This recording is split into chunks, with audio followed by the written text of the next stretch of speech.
Alrighty, welcome everyone. I'm Teeaboo, and I am here for Kimetsu no Yaiba episode 9. We have a fight brewing, and I'm pretty hyped for this one. While the fight with the guy who could evaporate into pools and make doubles of himself was pretty cool, it didn't have that sort of satisfying oomph to it, and I feel like this fight is going to build up to something like that. We've got these two minions who are seemingly rather powerful in their own right. We've got the baller girl and the dude with absolutely insane hand-eye coordination coming in to deal with Tanjiro. Mostly his fault, I would say, because he kind of jumped the gun and went and approached Kibutsuji Muzan without gathering any intel or information or anything like that, and ended up really pissing him off.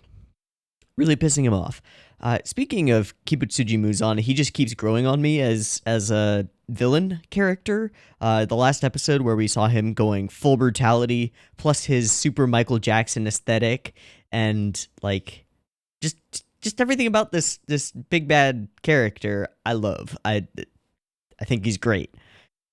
I hope that he continues to be great.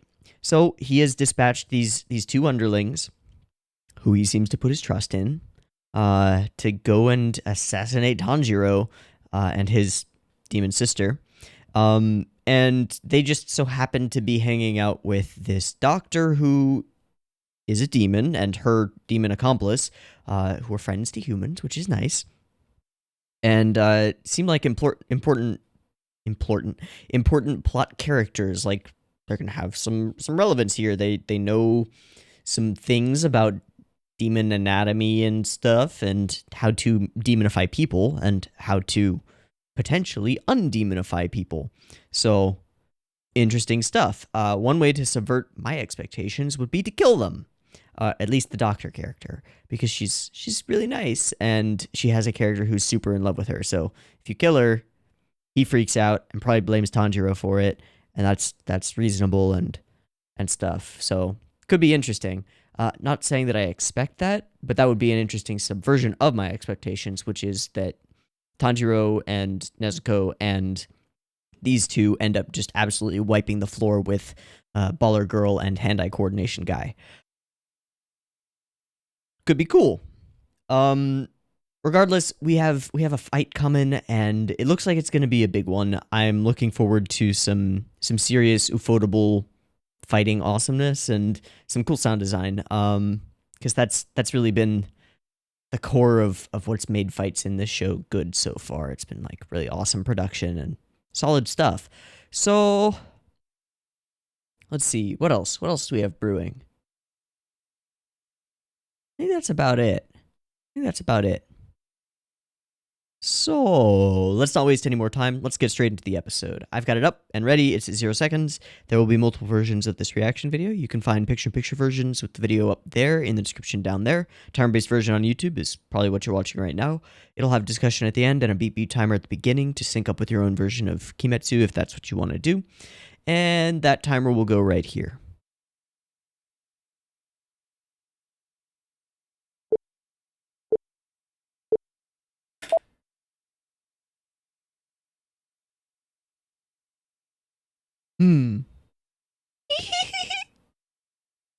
Oh. Oh. Because of all the blood? And that line again.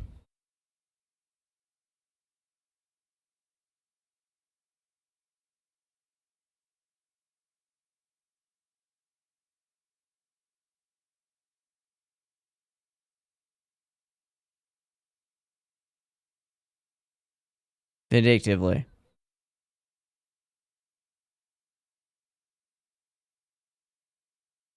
And OP? Soon.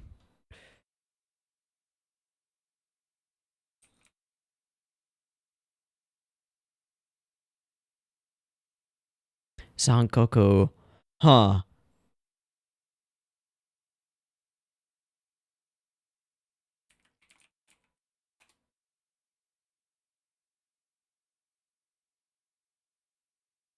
Yeah, I'm not sure about that translation there.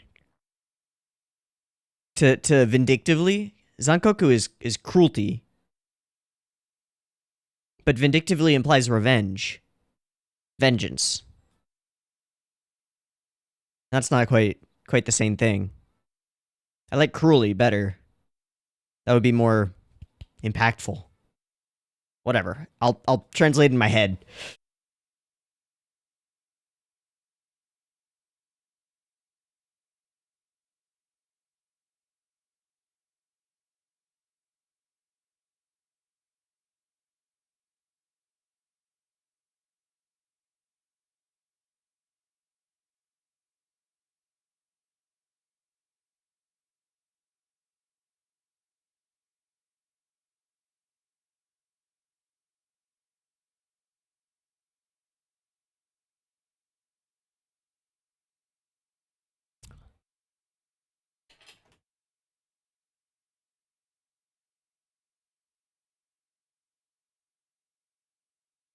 Just noticed something that I hadn't noticed before in the OP.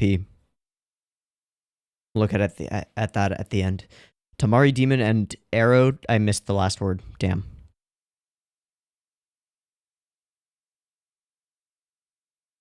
Ah, the barrier is broken.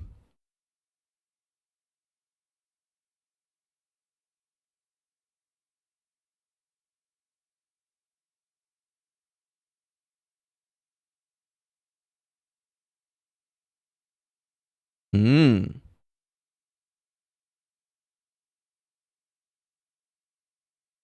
Who's that voice actor? V.A. Arrow. Dude.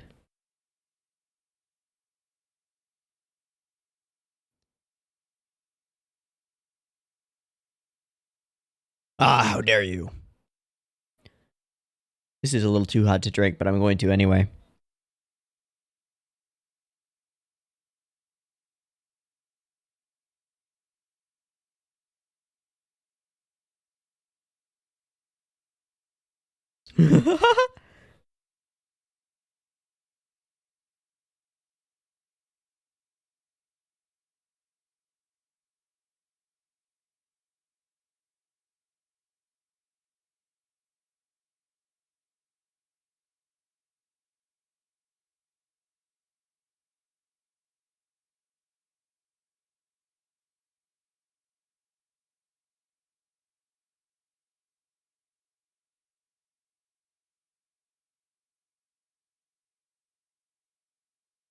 How much control does she have over them? You can't just sit here. Oh, she has plenty of control.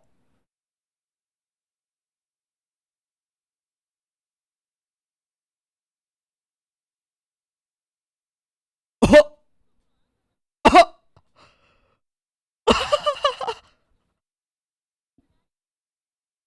You're gonna go to more confined spaces. Get out in the open.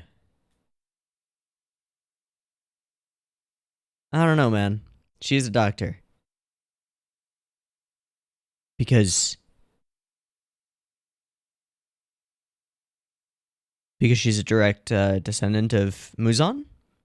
Or because the blood shared that she mentioned?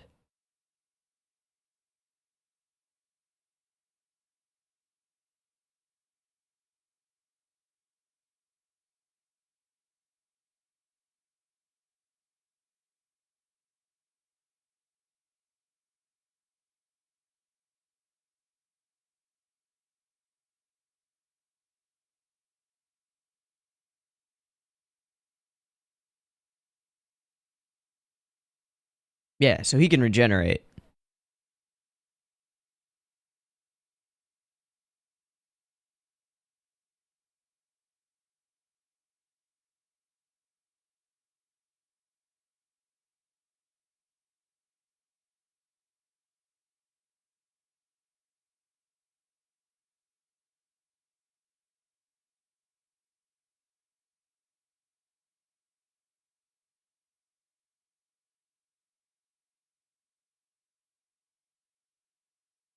Okay.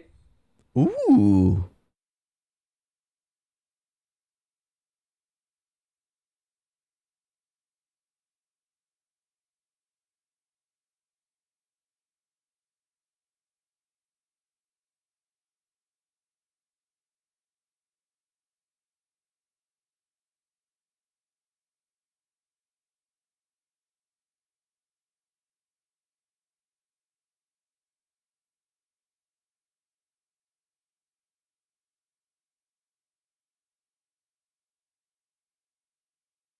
Oh, there we go.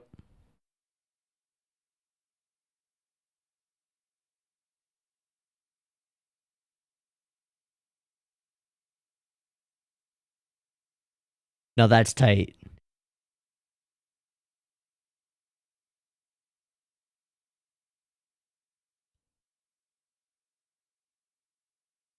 Blindfold technique. Okay, set up.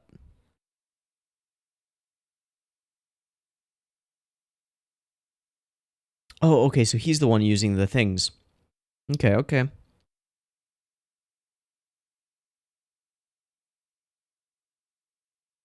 So it is partly his fault.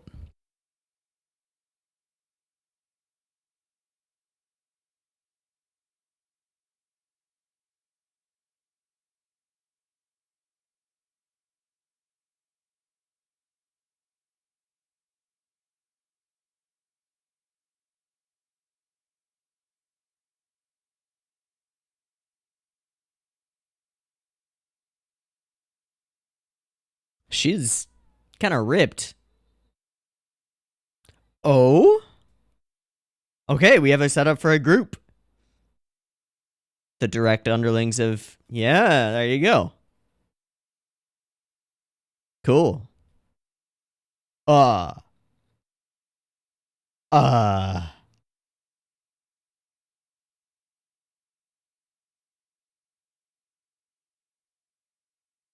Your Machop has evolved into a Machamp.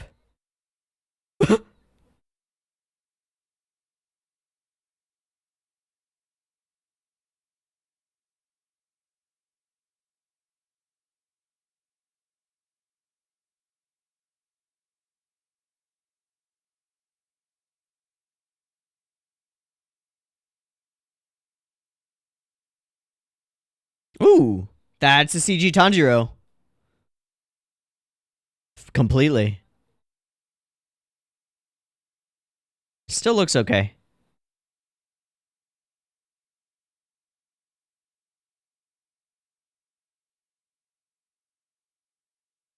Again.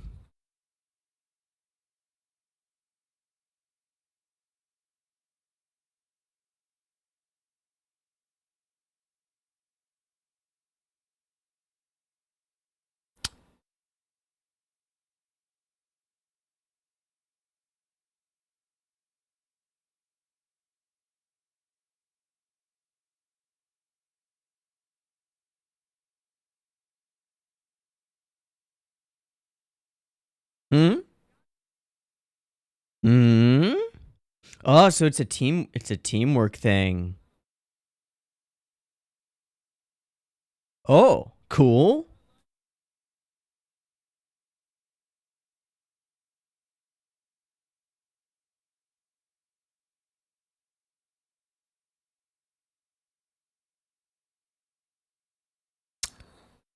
So he creates paths and her balls follow them. No, he's creating those. All right.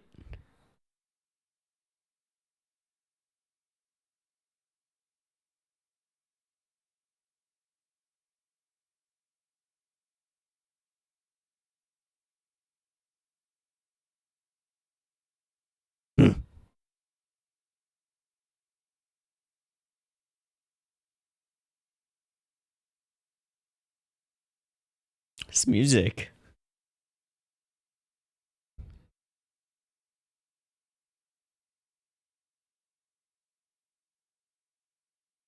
Well, you're gonna try.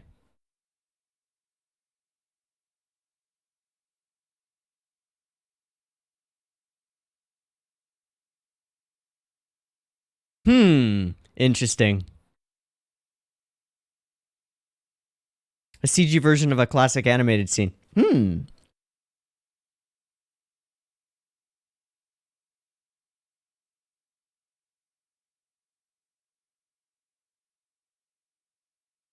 Oh.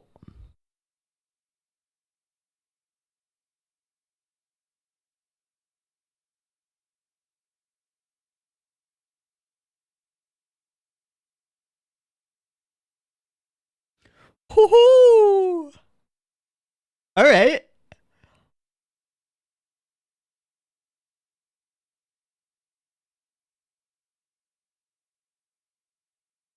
All right, because that's what she needs to get the info. Yeah, cool.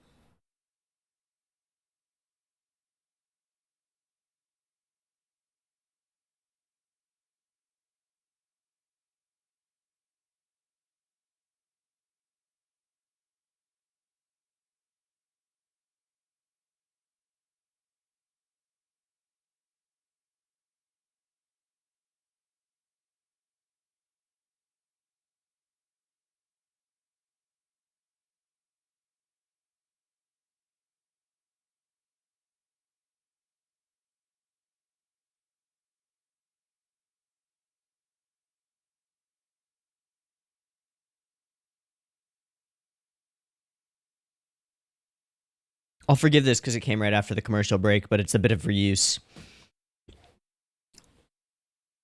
Meh.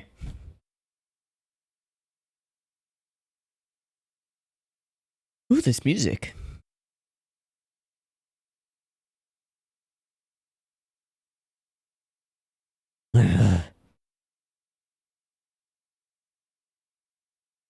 She's starting to get on my nerves. But that's like the point. She's villainous, so.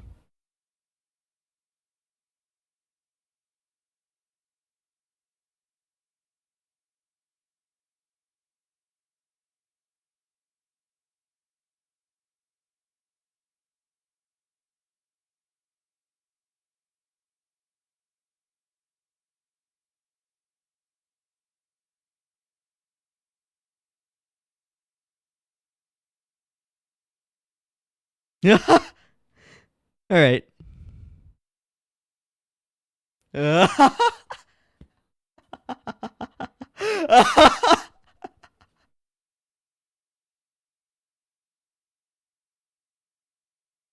So what can you do solo? Some kind of telekinesis?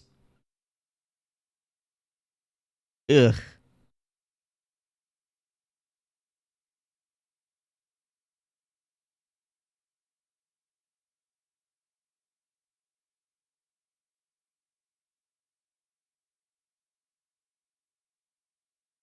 Again, you can try.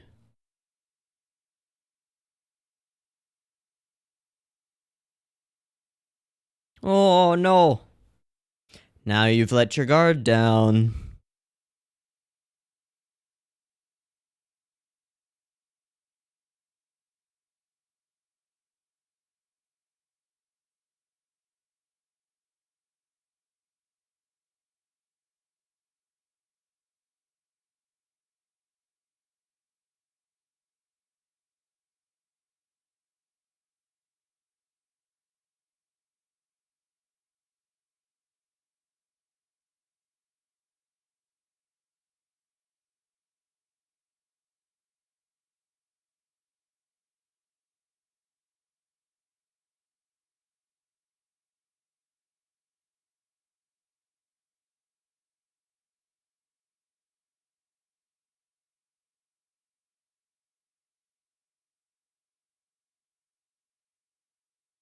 Uh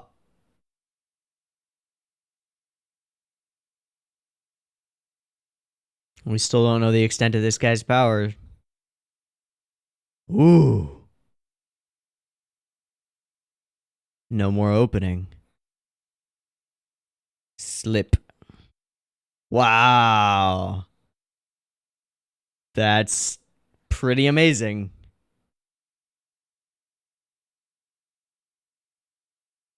But he seems to have to close his eyes to do that. Does that create an opening in and of itself?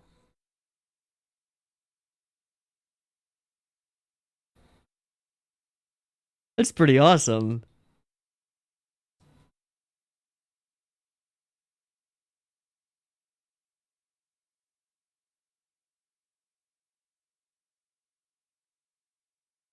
Okay.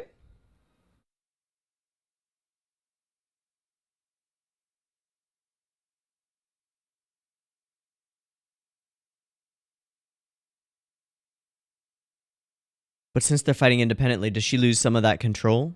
Ooh. Blindfold, right? Hey, that is nice.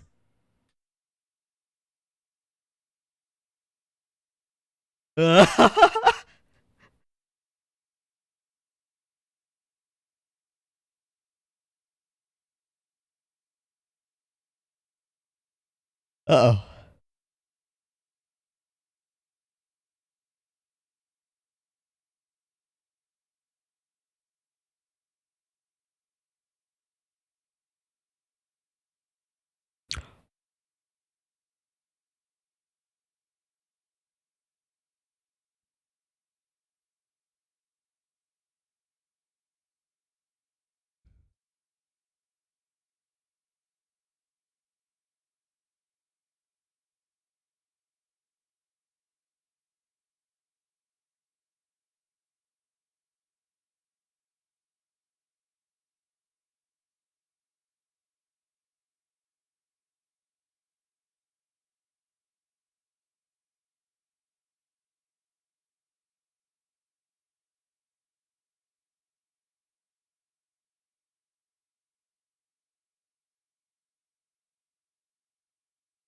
Nezuko remembering things, huh? Interesting.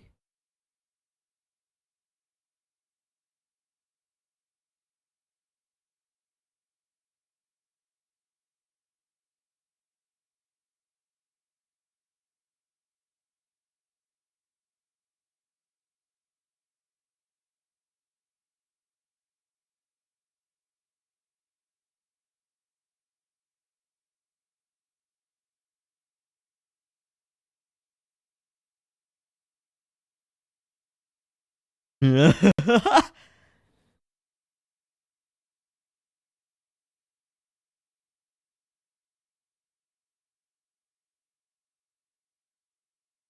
and that's 2D.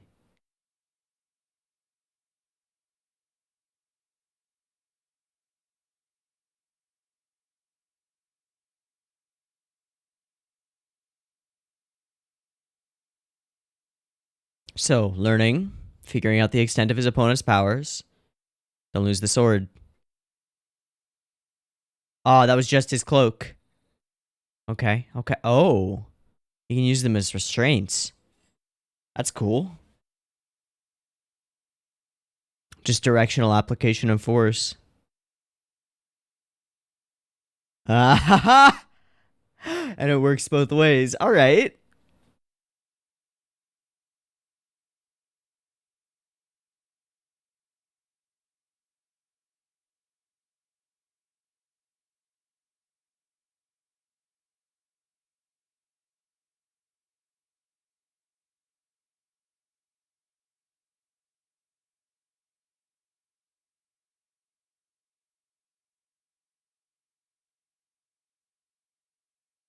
Ooh, combos.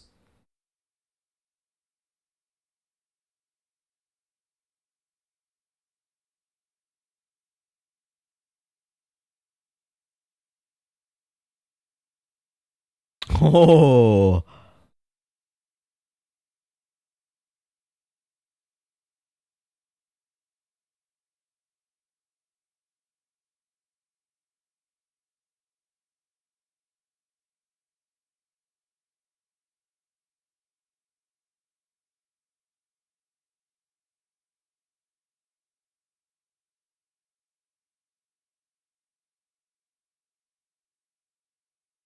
All right.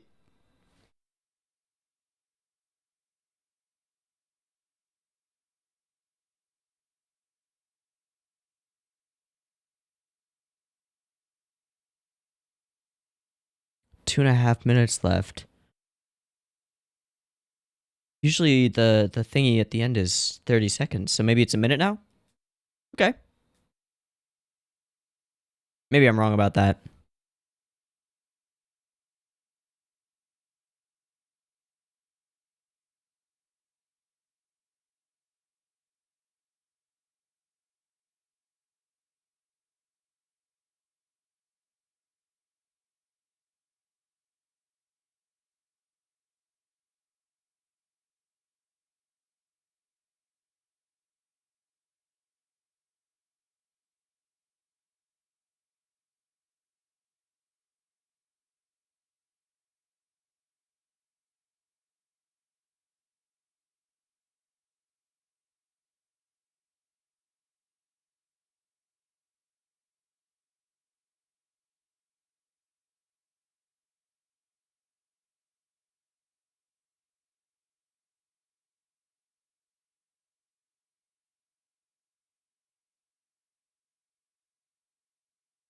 All right, Taisha secret time.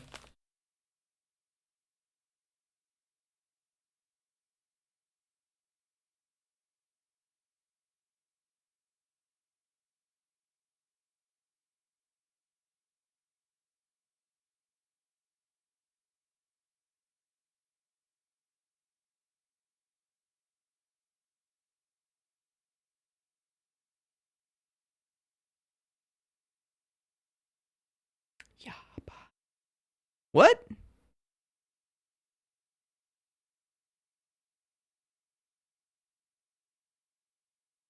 Yeah, that surprises me. They seem like a long-time duo. Like we never saw them separate.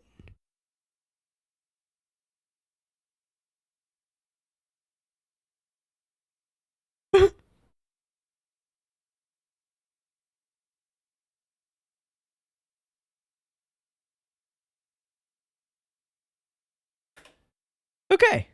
Fun episode. There are a bunch of little production things that I want to look at.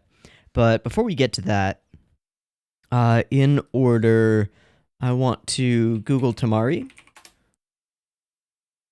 No, not the character from Naruto. The toy. Form of folk art and Japanese craft. Means handball. Traditionally constructed from the remnants of old kimonos. Pieces of silk fabric wadded up to form a ball and then wrapped with strips of fabric, and then they became an art form. Cool. Now, she mentioned Kemari. What are those? Kemari is a ball game, so it seems to be a football game. Keep the ball in the air, any body part with the exception of arms and hands. And the ball, known as a Mari, is made of deer skin. So it's slightly different, but it's essentially hacky sack. Okay, cool. Good to know. And then Yaiba. Let's see, because that voice actor sounded really familiar for just a moment. Jun Fukuyama. Okay, that sounds very familiar. And I've looked him up recently. Secondary character in Ajin. Somebody in Amagi Brilliant Park. Koro Sensei from Ansatsu Kyoshitsu. Oh, he's Yue Lung from Banana Fish. That's probably where I most recently recognize him. Oh, he's Lelouch Lamperouge. Well, that's where I most recognize him. All right, he's rather prolific, so I'm gonna stop looking. Cool. Next thing. There's a white character in the background of the OP who I just never really noticed before. Let me see. I'm not sure where that is. There we go. Spider Lady back there. And this one too. Okay. And then what does he cover with that move that he makes? We spin around. It's a trio of spider ladies. Okay, I guess it's just set up for a future villain. Q. So, I guess that doesn't really matter. Is that all the things that I wrote down? It is. Okay, so let's go through this and talk about some of the production decisions because they're pretty interesting to me. One thing that's rather noticeable and I think kind of unfortunate is the realism of these dust clouds. They're like super realistic, the kind of stuff that you would get in like the video copilot packs of chroma keyed dust and smoke and stuff, and they look very real, but unfortunately that doesn't work with animated backgrounds super well. So it's fine. It still gets the point across pretty solidly. So I'm not super complaining about that. There's a good bit of what I think are reused shots of this corner of the building getting pummeled by balls and more hyper-realistic dust clouds. I think this particular shot is reused 3 times, I want to say. This moment where he gets his head totally bopped was awesome. Of course, he's a demon, so it's fine. And something else that this does is when characters around Tanjiro are getting hurt, it gives us the feeling that Tanjiro himself could be eating these attacks, and we know that Tanjiro can't regenerate the way the demons can. So it ups the stakes just a little bit, and I think that's cool and solid. Then move forward a bit. She started to really annoy me by the end of this, just because she's just cackling and like, I don't like her. But I think that's part of the point, so whatever. This section where we get a repeat of a bunch of stuff that we've already seen. I think... Oh no, this is where he's just thinking about what happened to him. This scene where his head grows back is freaking awesome.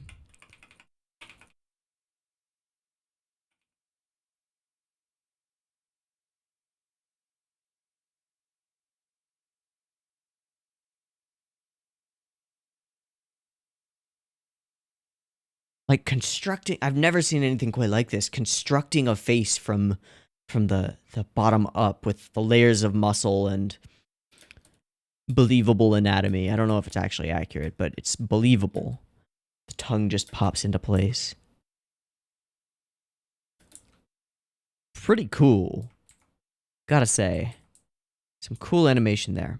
Alright, so she takes her top off, becomes a Machamp.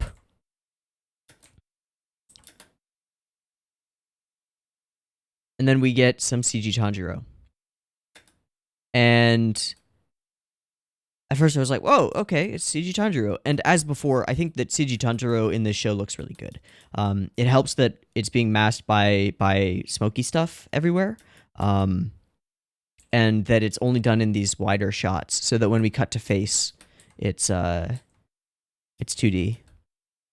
But this allows him to interact believably with other 3D objects like the balls, which are I think always, or almost always CG. Which makes sense, just given the detailed patterns on them. Make them really hard to animate continuously as they move. Alright, so he gives him some arrow vision, explains that these two are kind of working together, and these arrows seem to create, like, currents of force, which is a really cool power. Like, that's really cool. And seems extremely adaptable and very powerful.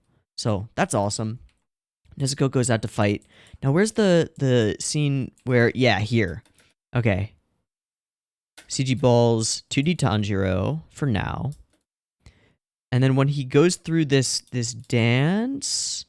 No, here we get just images of him. Where's the big, long cut of CG Tanjiro? I thought it was really effective, but I don't know where it is. That was a cool camera movement. So we do a big pullback. But we anchor Tanjiro. So everything else shrinks. And he's anchored and does this spinning slide. So the animator could just animate that slide as though he's not moving through space. But then they matched it up with the background animation, and it makes it look really good. I really like this. I also like the slow-mo fast-mo, which gives some really oomphy impact. Because in just a couple of frames, and they can't do this without the trail behind his blade, right? So the water trail serves a purpose here. It lets us see what's going on. And I assume that this frame here is probably a direct panel from the manga. Because the trail would be useful in a 2D static format to show the course of the blade and give us a feeling of speed. And it translates over really well to the animated form.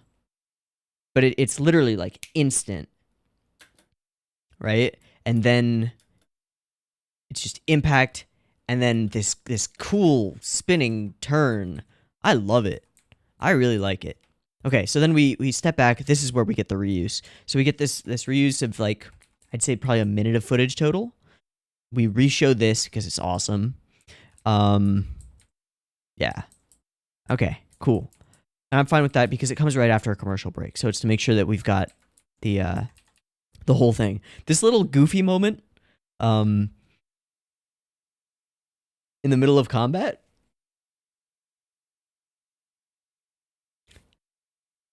I don't know why this works. This works for me.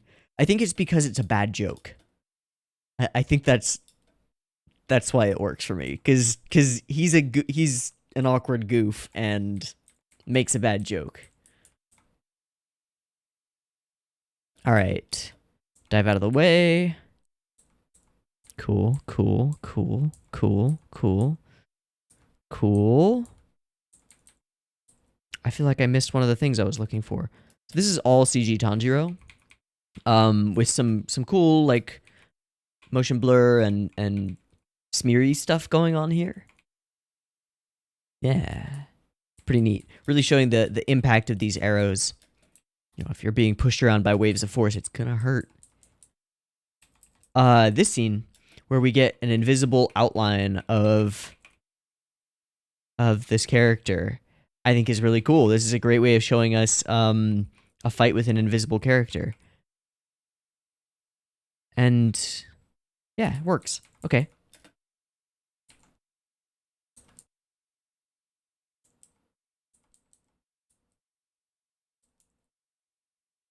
So Nezuko's starting to get some memories back. They seem to be memories of Mother.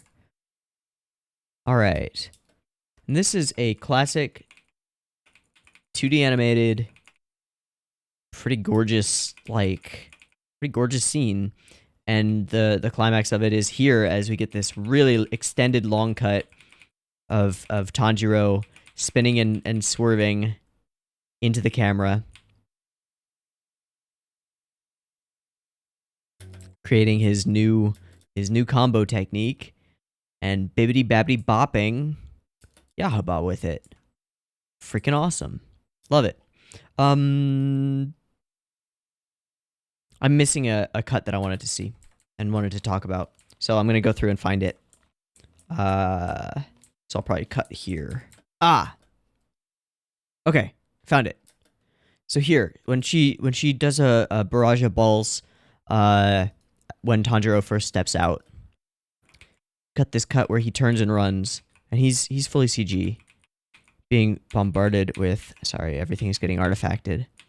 Yeah, and this spinning run with the sweeping kind of shot as he runs around here. And then he tumbles.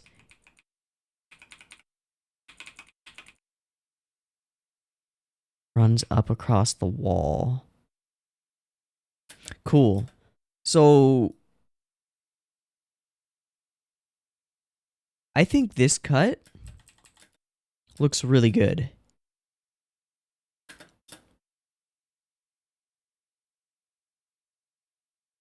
We've got dust and debris coming from each of Tanjiro's footsteps. This is like fully CG with some post-processing, I think.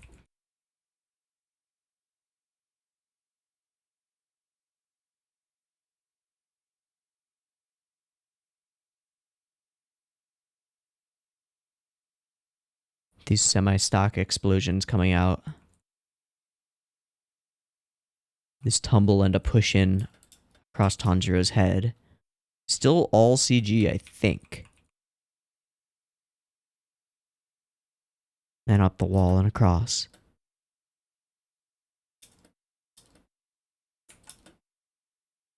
So, why is that cut in CG? Well, they've got all the models, they've got all the stuff for it. Time cost for making that particular cut CG allows them to do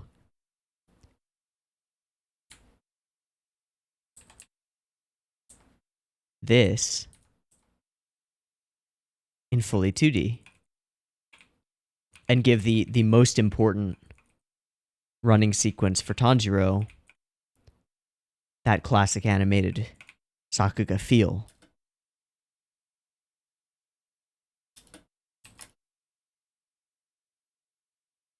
So we're constantly pulling back, sort of following him, but he's moving.